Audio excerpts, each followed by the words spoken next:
ஒரு காட்டில் ஒரு முனிவர் ஒரு ஆசிரமத்தில் வசித்து வந்தார். அவர் என்ன பண்ணார்னா, குட்டி கிளியை ஒன்று எடுத்துன்னு வந்து அதுக்கு கார பூண்டு, சிவப்பு மிளகாய் ரெண்டுத்தையும் கொடுத்து அதை நாக்கை பெரள வச்சார்.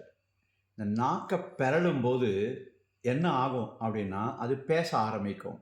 சொன்னதை சொல்லும் கிளிப்பிள்ளை அப்படின்னு எல்லாரும் சொல்லிடுவாங்க. கேட்டிருக்கீங்களா? அதே மாதிரி தான் அதுக்கு பேச ஆரம்பித்த உடனே அதுக்கு ஒரு மந்திரத்தை சொல்லி கொடுத்தாரு. என்ன மந்திரம்? பியூட்டிஃபுல் மந்திரம். வேடன் வருவான், வலையை விரிப்பான், தானியம் இடுவான், ஆனால் நாங்கள் மாட்டிக்க மாட்டோம். இதுதான் சொல்லி கொடுத்தாரு. சொன்னதை சொல்லும் கிளிப்பிள்ளைன்றதுனால அது அழகாக சொல்லித்து. ஆசிரமத்தில் யாராவது ஜன நடமாட்டம் இருந்தால் இது சொல்ல ஆரம்பிச்சது. இந்த குட்டி கிளி இந்த மந்திரத்தை நல்லா கற்றுட்ட பிறகு காட்டில் போய் 999 கிளிஸ் குட்டி கிளியை சேகரித்து ஒரு பெரிய ஹாலில் அது உள்ளே வச்சு அழகாக அதுக்கு எல்லாத்துக்கும் காரப்பூண்டும் சிவப்பு மிளகாயும் கொடுத்தான்.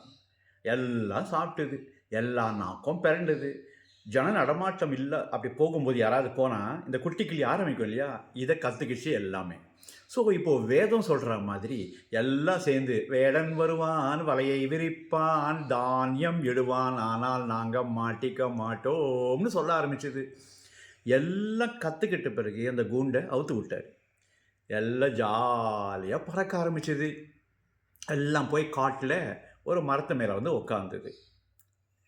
இந்த பேர்ட்ஸ்லாம் எப்படின்னா எல்லாம் ஒன்றா சேர்ந்து தான் வாழும். மனிதன்தான் பணம் வந்தால் தனியாக போயிடுவான். ஆனால் மிருகங்கள்லாம் ஒன்றா சேர்ந்து தான் வாழும். அப்படி சேர்ந்து போய் ஒரு ஆலமரத்தில் உட்காந்துது. இதை கேள்விப்பட்ட ஒரு வேடன் அங்கே வந்தான். இதை எப்படியாவது பிடிக்கணும், இது பேசும் கிளியாம், இதை விற்றாக்க எக்கச்சக்கமாக பணம் வரும் அப்படின்னு நினச்சி அவன் போனான். இவன் போகும்போது அது ஆரம்பிச்சது எல்லாம் சேர்ந்து. அதெல்லாம் கிச்சு கிச்சின்னு பேசியிருந்தது. இந்த ஜன நடமாட்டம் இல்லையா, இவன் வந்த உடனே என்ன ஆச்சுன்னா அது எல்லாம் சேர்ந்து ஆரம்பிச்சது. வேடன் வருவான், ஐயோ கரெக்டாக சொல்லுதே, வலையை விரிப்பான், வலையை விரிக்கும் போது கரெக்டாக சொல்கிறது. இது இன்னைக்கு நிறைய முகத்தில் முயற்ச போல இருக்கு, செம்ம பைசா, எக்கச்சக்கமாக விற்கலாம், நல்லா சம்பாதிக்கலாம் அப்படின்ட்டு தானியம் போட்டான். அதெல்லாம் சொல்லுது, தானியம் இடுவான், ஆனால் நாங்கள் மாட்டிக்க மாட்டோம்னு சொல்லு அத்தனையும் வந்து அப்படியே மாட்டிக்கிச்சு எல்லாமே.